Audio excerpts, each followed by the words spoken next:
They were two very different godfathers, separated by 4,000 miles of ocean. John Gotti was the Teflon Don, a New York mobster who adored public attention and defied lawmen to get him. Toto Riina was a peasant from rural Sicily, a boss who operated in the shadows.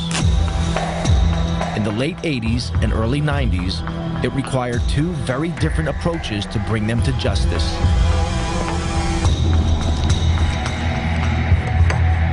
In the United States, crime fighters were tireless in their pursuit of Gotti. If you'll disregard my phone calls, I'll blow you and the house up. In Sicily, it would take a revolution by the people of Palermo to put Riina behind bars.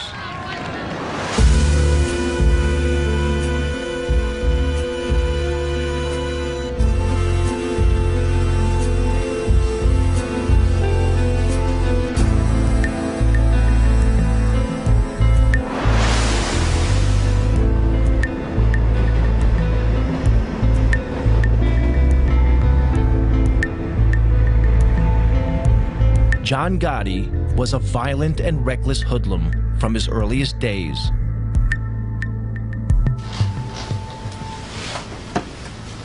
Henry Hill, a young gangster, was drinking in a bar when he first came across the teenage Gotti. All of a sudden, John comes in, that does it. Work anyway, goes over to the card table and starts whacking the guy with a bat or something, with a bat or a pipe or something. Just beating his guy to hit to death. He almost killed the guy. And he might have killed the guy, I don't know. The guy might have died, they might have thrown him in the trunk that night, I don't know. Gotti had broken an unwritten rule of the mob. Violence should only be used when there are no witnesses. Then he walks over and apologizes to me. And blood flying all over the place. That was the first time I had ever seen him. He had a long black, top coat, leather top coat, I mean, he just looked like a part of a gangster. It was clear Gotti feared no one. To Henry Hill, it marked Gotti as a man destined for the top. He was a man on the rise. He was, he had his own crew. You know he was going to be somebody. You just knew it. I mean, he had that presence.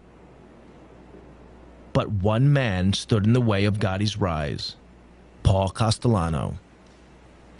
He was the head of the Gambino crime family, the most powerful of all the mafia families in the U.S. Castellano was an old-style hood, a mafioso who disguised his crimes behind a veneer of respectability. Paul wore two hats. He could mingle with lawyers, real estate, businessmen and developers, doctors, talk their language. Then he wore his Gambino family hat, and he could sit there and discuss why this guy's got to get killed and say, okay, he's got to go. Gotti would have to eliminate Castellano to become boss. But Gotti was not the only one who wanted him out of the way. In 1983, President Ronald Reagan declared war on organized crime. The target was the mafia's ruling body known as the Commission. On it sat Paul Castellano. Under America's tough anti-mafia RICO legislation, crime fighters could prosecute Castellano and the other bosses for running a criminal enterprise, if they could prove the Commission was meeting. The Commission was so secret, the only proof the FBI had was from 1957, when police raided an infamous mob gathering. Then, one morning in 1984, FBI agent Joe O'Brien received a call from a mole inside the mafia. He informed me that there was going to be what's known as a Mafia Commission meeting in a couple of hours. I didn't believe him, to be honest with you, because this was pretty much unheard of. These guys cannot afford to meet. That can be very incriminating to them. If the FBI could get a photograph of this meeting, it would help destroy the commission.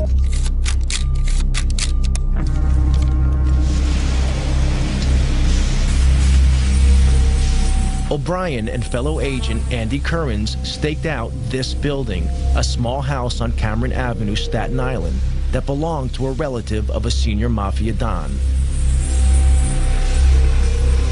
The agents hid in the back of an unmarked van a few hundred yards down the road. The van was right back here, right about where the white car is, right in front of the 54 there. That's about where we were parked. And we had a nice straight shot. There were no cars at that time. We had a straight shot down the street to 34 Camera. So we sat there for 3 hours till about 4:30. And then they started coming out crime family by crime family. The top men in the Gambino, the Lucchese, the Colombo, and the Genovese families all emerged.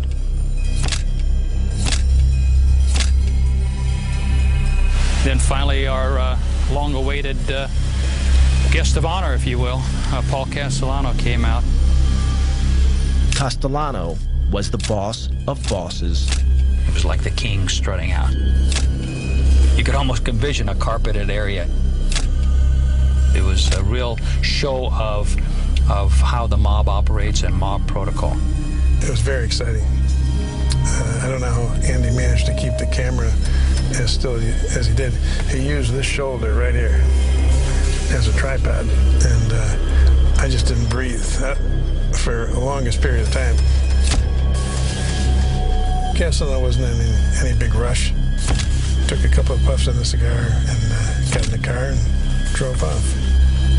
The photographs were dynamite. The FBI knew that such striking visual evidence was just the thing to put in front of a jury.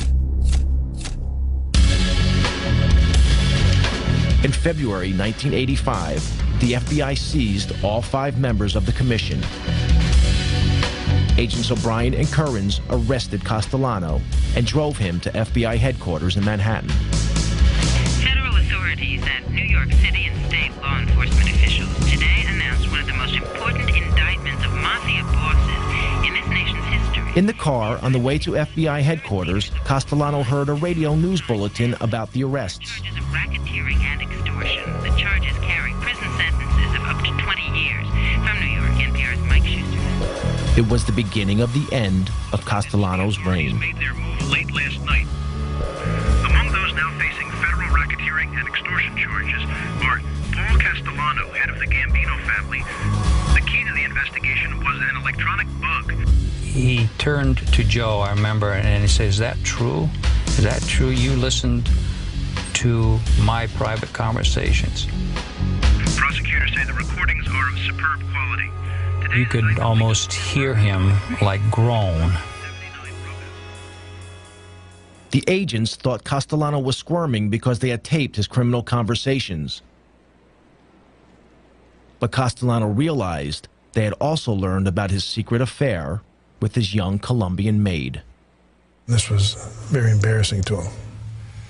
It's a little embarrassing to us, too, for that matter. He's almost like a little boy now, confessing this, something that he did was bad. He's not talking about it was bad that I murdered people or had, on my authority, people were murdered. I'm embarrassed because I had this relationship with this young woman who was my maid, you know, right under my wife's nose. This was a revelation a Mafia Don could not afford. He'd broken one of Mafia's most sacred rules. It was okay to maim and murder, but not to publicly dishonor your wife. Castellano awaited trial where the photos would be key evidence.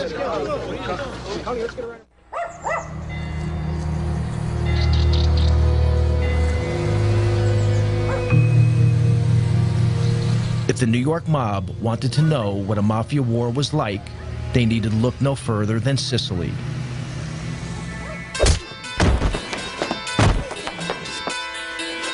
Here, the mafia's boss was Toto Riina, an elusive, psychopathic killer from the town of Corleone.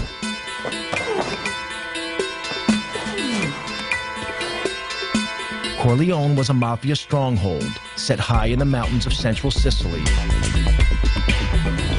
It was the place that gave its name to Marlon Brando's character in the film The Godfather. Riina's cruelty earned him the name The Beast. Corleone had an unenviable reputation as a place where only the toughest mafiosi were born and bred, as one local anti-mafia fighter remembers. I mafiosi di Corleone, una volta ho incontrato. I once met a Corleone mafia person, and he looked me straight in the eye and said, "Listen, to be a real man, you need to have spent a few years in jail." This is the philosophy of the Corleone mafia. For them, going to jail is like a baptism. A mafia member who hasn't been to jail isn't a real mafioso.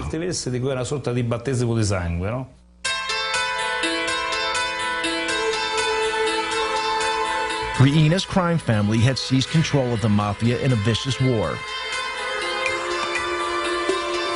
In Palermo, in the early 80s, the streets were soaked with the blood of Riina's victims. During one 6-month period, a body was found in the city every 3 days.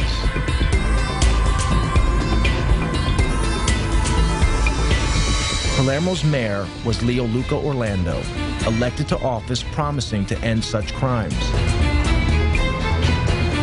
Even 20 years later, his courageous stand means he must have an armed guard 24 hours a day. Palermo was a city just living in silence and in dark. The way the citizens to avoid to be involved in these killings was to deny that the mafia does exist. Just to say, we don't see, we don't speak, we don't hear, it's not our problem, they kill each other, there's no risk for us. If we don't speak about the mafia, we will never be killed. The man leading the hunt for Riina was an investigating magistrate named Judge Giovanni Falcone. He had grown up in a rough area of Palermo, where some of his schoolboy friends later became mafiosi. Unlike them, he had chosen to fight for the law rather than against it. From his headquarters in Palermo's Palace of Justice, Falcone had been battling the mafia for over a decade.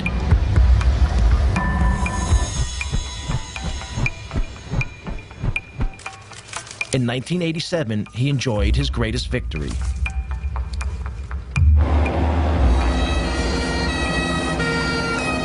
In the Maxi trial, over 300 mafiosi have been sent to prison, their sentences totaling almost 3,000 years. It was the most stunning blow the Sicilian mafia had ever received.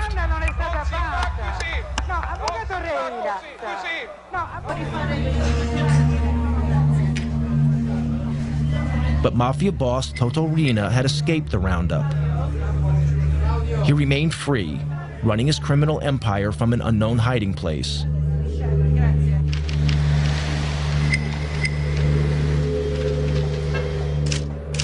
Falcone faced another danger, this one closer to home. He had few friends at the Palace of Justice. The people of Palermo stood on the sidelines, waiting to see who would come out on top, Falcone or the Mafia. Falcone rented a vacation apartment on the beach, half an hour's drive from Palermo. When he went there, it seemed that most of Palermo knew about it. When Falcone was on the move, it was like a wedding party. There were lots of cars, even a helicopter in the sky above. So everyone knew that Falcone was at the beach house.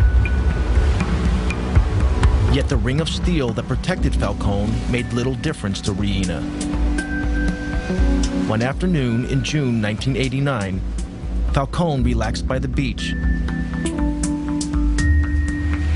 An inquisitive security guard noticed the sports bag by the house, seemingly forgotten in the rocks by the water's edge. When he peered inside the bag, he noticed electric wires connected to 58 sticks of plastic explosives.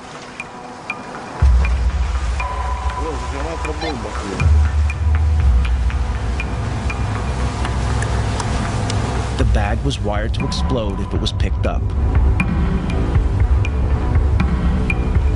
The bomb did not go off. Falcone had cheated death.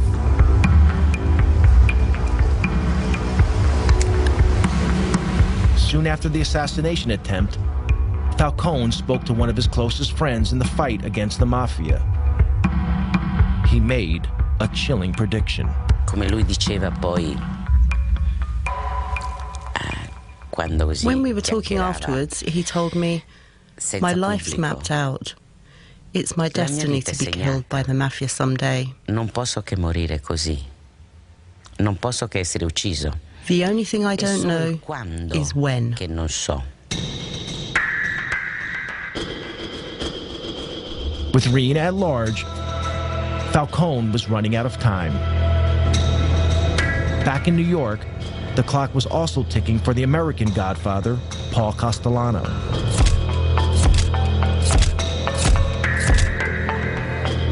Castellano waited for his trial on racketeering charges. He rarely ventured from his home, this luxurious mansion in the most exclusive area of Staten Island. Enemies and friends alike called it the White House, and Castellano lived like a president. That meant he lost touch with feelings on the street, discontent that would be exploited by his rival, John Gotti. There's a lot of discontent with Castellano, where they thought he was too involved in his legal trials. He wasn't running the family. It had become a family of the haves and have-nots. Castellano was making all the money. Guys like Gotti were out there starving. So there was a lot of dissension in the family. We knew there was meetings going on, and there was a lot of discontent. In fact, Gotti posed as a have-not to win support for his bid to become boss. In reality, Gotti was making a fortune dealing heroin, making him a hero to his supporters.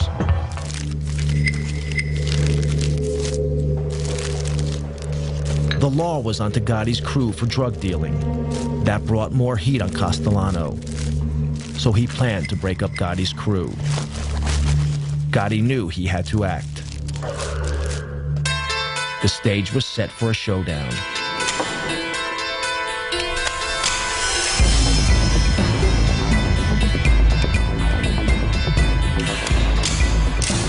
On December 16, 1985, Castellano headed into Manhattan for a meeting with Gotti.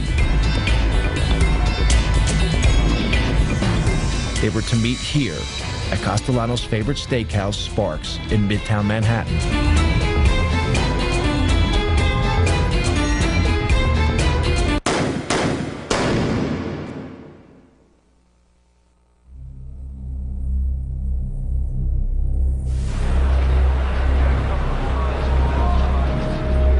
Outside the restaurant, Castellano and his driver were shot dead.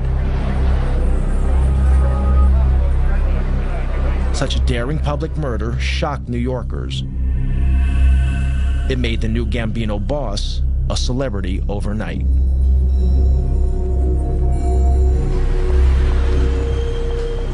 At the time, Gotti was facing a trial on a charge of racketeering. Until the murder, few outside the world of law enforcement had even heard of Gotti.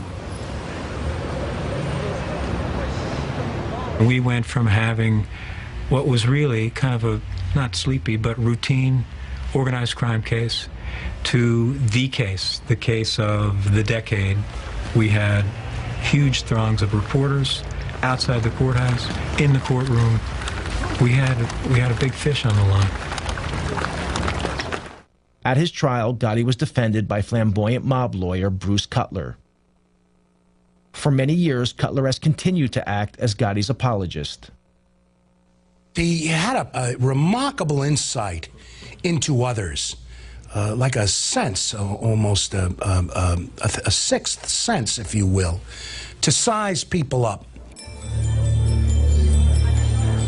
Gotti could certainly size up a jury. In March 1987, the trial reached its conclusion. Gotti was acquitted of racketeering. But unknown to law officers, a juror had been bribed by one of Gotti's men. Gotti was tried in 2 other cases, both for assault, both defended by Bruce Cutler. How say you with respect to defendant John Gotti, guilty or not guilty? We find him not guilty. Each time, the Gambino boss got off. Bribery and intimidation of witnesses saw to that. The nickname, the Teflon Don, was born. Gotti was different from almost any other Godfather. He made little secret he was a Mafia Don, and enjoyed that everyone knew he'd risen from Brooklyn poverty to become the boss of bosses. He was born dirt poor, was on the street since he's 12, was on the cover of Time magazine in his 40s, and he took on the system. In the opinion of his former attorney, Gotti was a modern-day Robin Hood, standing up to those in power. Jewish people, Irish people, working people, union people, construction workers, policemen. My father was a detective. Some of our strongest supporters that used to cheer for us were local police, not because they're allowed to, but it was the alphabetized government thugs we fought. The FBI, Internal Revenue, INS, CIA, those faceless, robotic government thugs that come at you and can destroy your life. The murderous reality of Gotti's brutal reign was very different. Gotti's love of public adoration would be exploited by the FBI and prove to be the Teflon Don's undoing.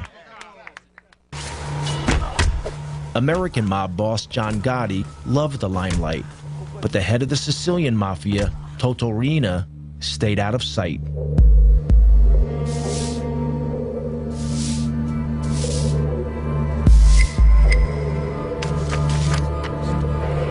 Prosecutor Giovanni Falcone was determined to hunt him down. Falcone needed a way of connecting mafia boss Riina to the crimes carried out in his name by his army of killers.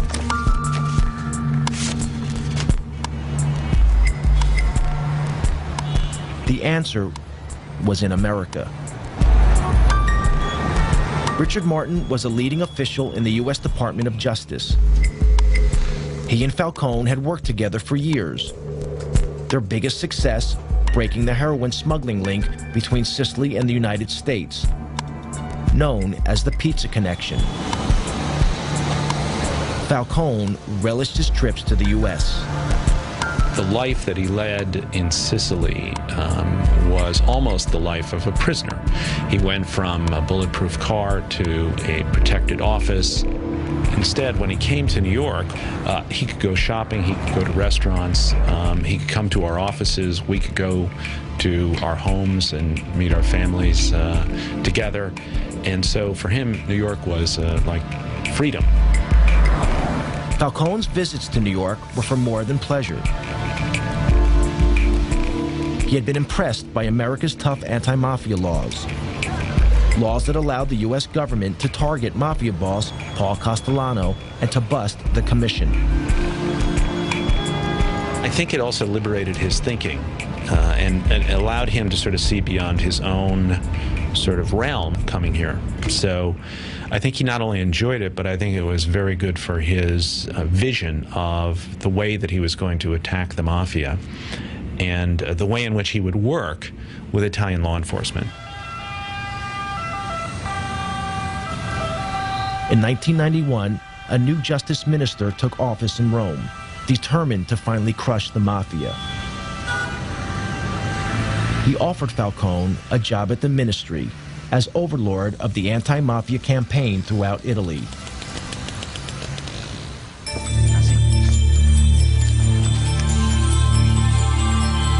Falcone jumped at the chance of leaving Palermo and putting into practice the lessons he had learned in the United States. His ideas were revolutionary. An Italian equivalent of the FBI was to be formed. Across Italy, the fight against organized crime would be centralized under Falcone's control.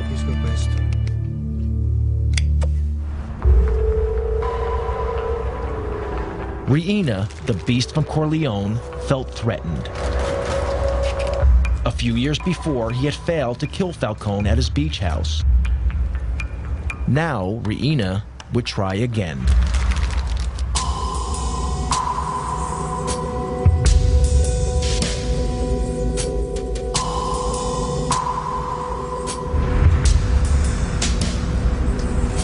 On May 23, 1992, Falcone and his wife Francesca returned to Palermo for the weekend.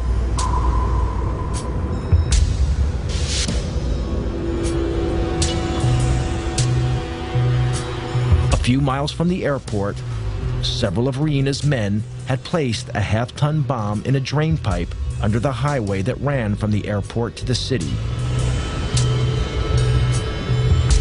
The men hid in a building above the road, armed with a remote-controlled detonator.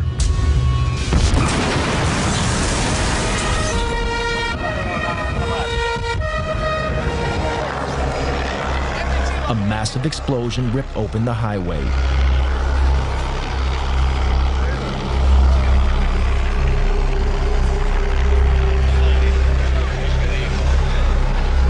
The explosion was so enormous, it registered on local earthquake monitors.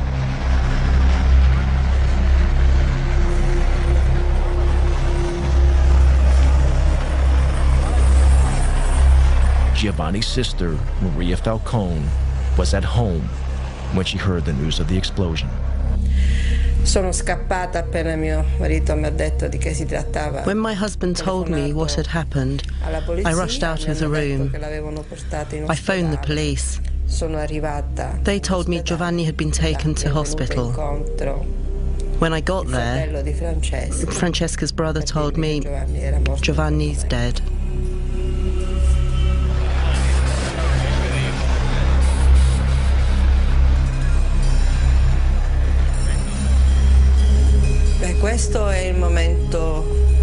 This was the saddest moment ever.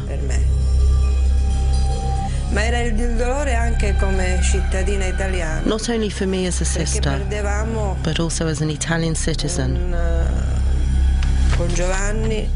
Because we felt that in losing Giovanni, our greatest chance of beating the mafia had gone. Falcone was not only a colleague, I was proud to think of him as a colleague, but a friend.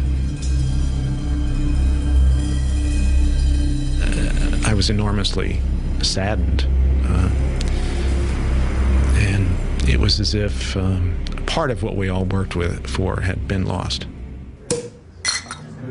Riina reputedly threw a party, toasting Falcone's demise with champagne.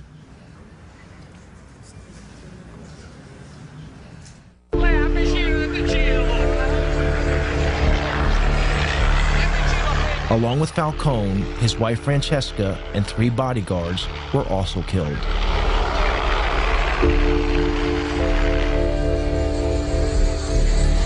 Thousands gathered at the church of San Domenico in Palermo for the funeral, waiting patiently for hours in the rain. The funeral was broadcast live on national TV. Across Italy, all regular television programs were suspended. Parliament declared a day of mourning.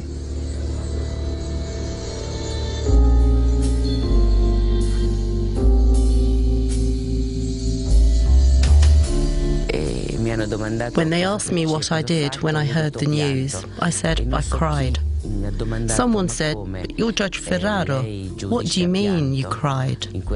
I replied, "Yes, I cried, and I'm not in the slightest bit ashamed of it." Italy was shocked and angered. It didn't deter Toto Riina.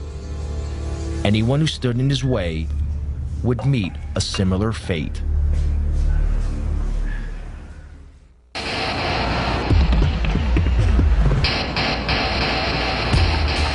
In New York, the net was closing in on American Godfather John Gotti.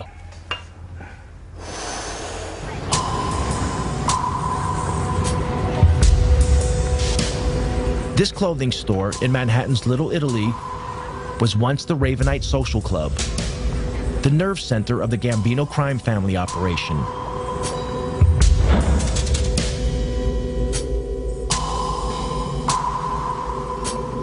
Gotti insisted that his crime family visit the Ravenite to pay public homage to him. The FBI had placed a surveillance team on a block near the Ravenite. This is some of the actual footage shot by the FBI. Gotti reveled in his public persona as Mafia Godfather. He made no attempt to hide the fact that he was meeting with his criminal gang. The rest of the family was required to come down there as a command performance to meet with John, discuss business, kiss his rear end, give him money, what have you. So during the course of the week, you might have all 20 caps in the family down there on different nights, plus 80 to 90 to 100 soldiers. All standing out there in broad daylight. And for us, it was a gold mine, just seeing, identifying the entire Gambino family during the course of the week, all in one place. Pictures, though, were not enough. To get a conviction, the FBI also needed to hear Gotti talking about his crimes. They had bugged the Ravenite, but the mics had so far failed to pick up much. Then they had a break. An informant told them Gotti always held his most important meetings in an apartment upstairs, owned by the elderly widow of a Gambino member.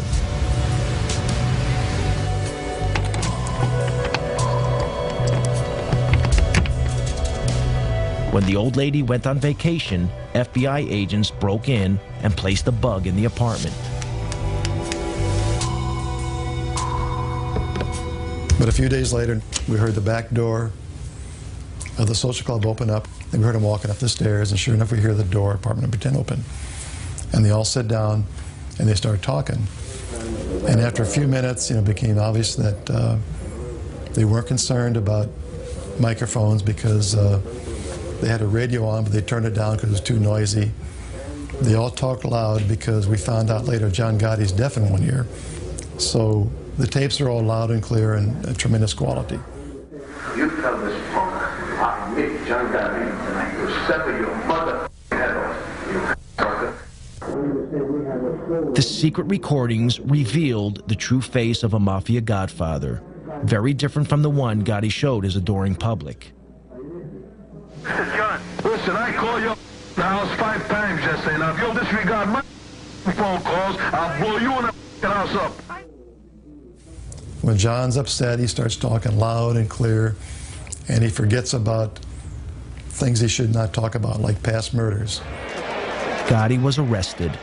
In January 1992, he was sent to trial, facing charges of multiple murder and racketeering.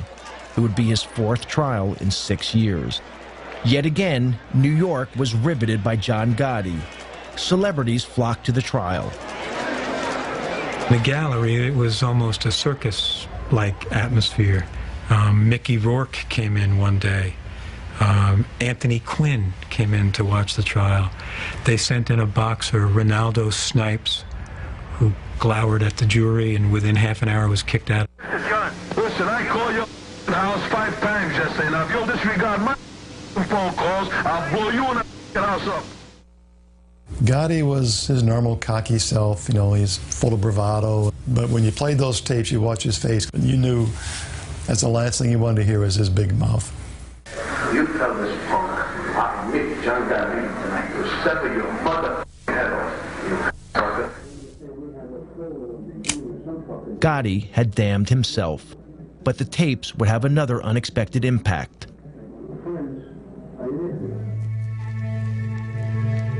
Also arrested with Gotti was his loyal right-hand man, Sammy the Bull Gravano. Dominic Montiglio went to school with Gravano. Later, both men would become mobsters with the Gambino crime family. Sammy was always a tough kid. He and I went to school together from when we were like in kindergarten. I mean, he killed his brother-in-law. You know, Louis, which was like his childhood friend. I mean, you know, Louis Melito. They grew up together and hung out together. They stole together. They did all of that. He killed Louis. You couldn't trust Sammy. Gravano had become disillusioned with Gotti. To Gravano, a real godfather shouldn't be courting publicity. He should be operating in the shadows, like Paul Castellano had done. But Gotti had no respect for anyone, including his underboss, something that the FBI exploited. At a pretrial hearing, Agent Bruce Mao played Gotti and Gravano a tape. On it, Gotti was extremely critical of his underboss.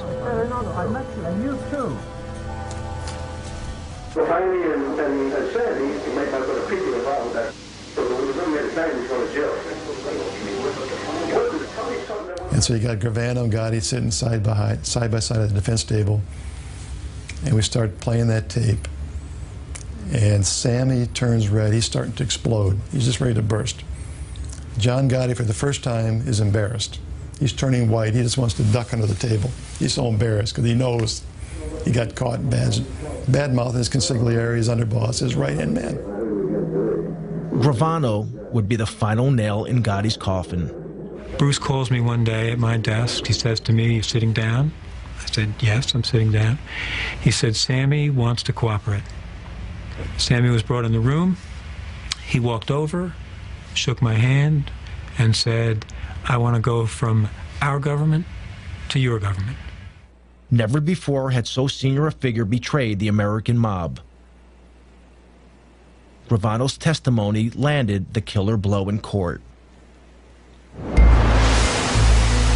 He revealed how he and Gotti had planned the murder of their one-time boss, Paul Castellano, then watched from a car as Castellano was gunned down.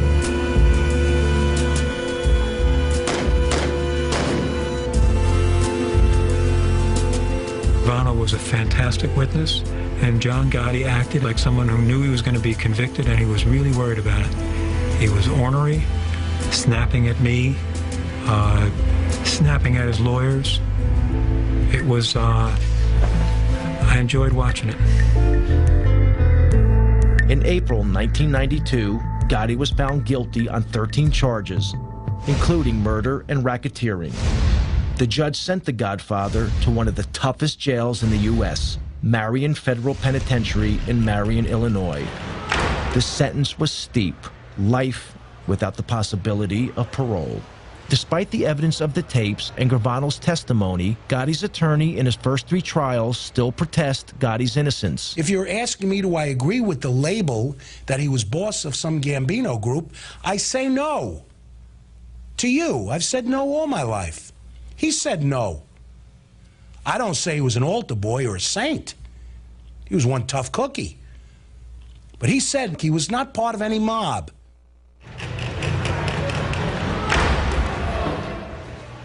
In the United States, the mob boss, John Gotti, was facing a life sentence in prison. But in Sicily, the Italian government seemed powerless. Mafia godfather Toto Riina killed at will. Anti-mafia prosecutor Giovanni Falcone had been murdered. Palermo waited anxiously for Riina's next move. Falcone's mantle had fallen to another magistrate, Paolo Borsellino. Borsellino and Falcone had grown up together and had devoted their adult lives to fighting organized crime.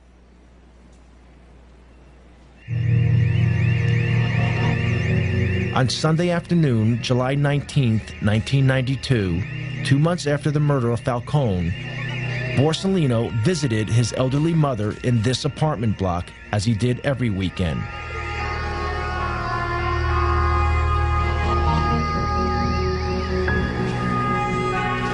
A massive car bomb exploded, killing Borsellino and 5 of his bodyguards.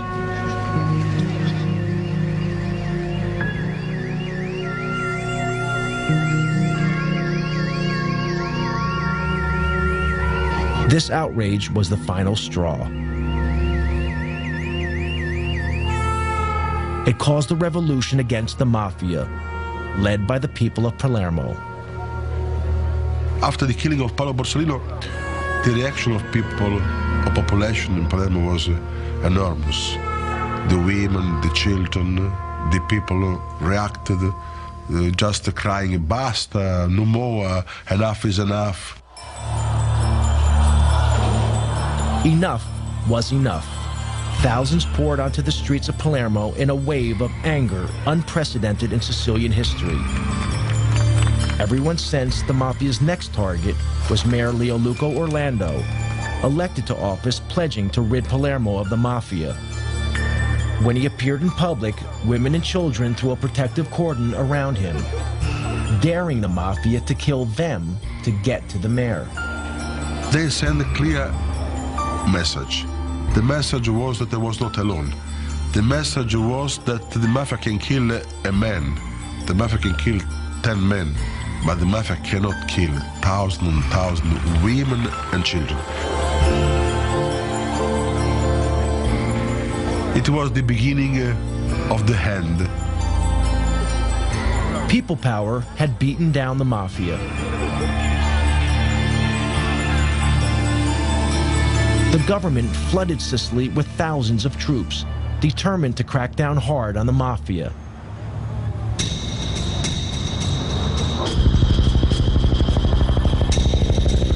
In January 1993, Italian police nabbed the biggest prize of all. Following a tip-off, Toto Riina was finally arrested.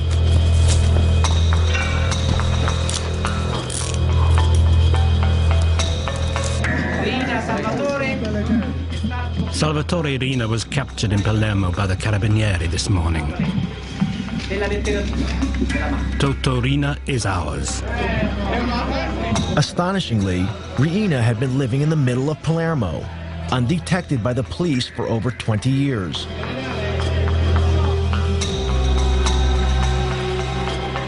When Riina was paraded in public, Italians were shocked.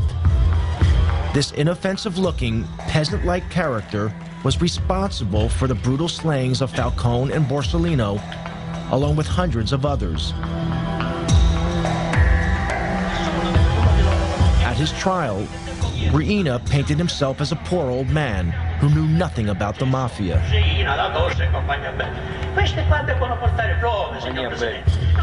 This flimsy defense was rejected.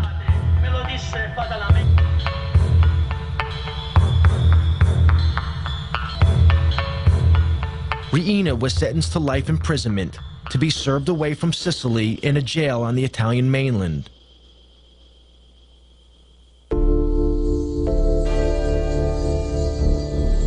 On both sides of the Atlantic, the day of the Godfathers seemed over. John Gotti died of cancer in prison in 2002, 10 years into his life sentence. With Gotti's death, an era ended. By publicly flaunting the fact that he was boss of bosses, he ensured that law enforcement agencies would leave no stone unturned to finally smash the mob. The future is pretty grim for the mob if the FBI and other federal agencies keeps the pressure on to go after these guys. The biggest mistake we can make is declare that the war and the mob is over with, we've won, and go off to do other things. These people are very resilient. 5 years they could regroup, reorganize. They'll never be as effective what they were 30 years ago, but they'll still be a viable criminal force. In the U.S., the mob is moving with the times. They're involved in internet fraud, sex phone lines, and stock exchange scams. But they are no longer the power they once were. And the FBI is determined to not let Russian, Chinese, or other immigrant criminals dominate their neighborhoods in the way Italian gangsters once controlled theirs.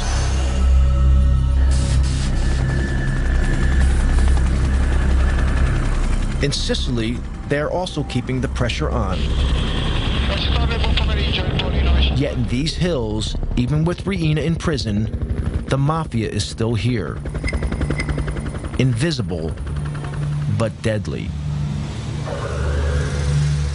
Today, there are new leaders. They are also from the mafia stronghold of Corleone. They have turned their backs on the self-defeating tactics of Toto Riina. No longer do they assassinate public officials. Like the leaders of old, they prefer to pull the strings from the shadows.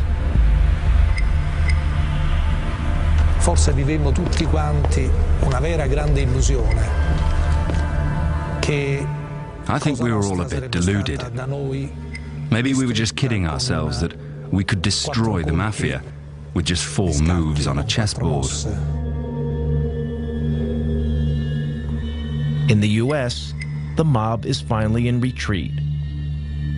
But in Sicily, it is rising from the ashes, adapting itself to the times, changing tactics to ensure that its power remains as unshakable today as it ever was.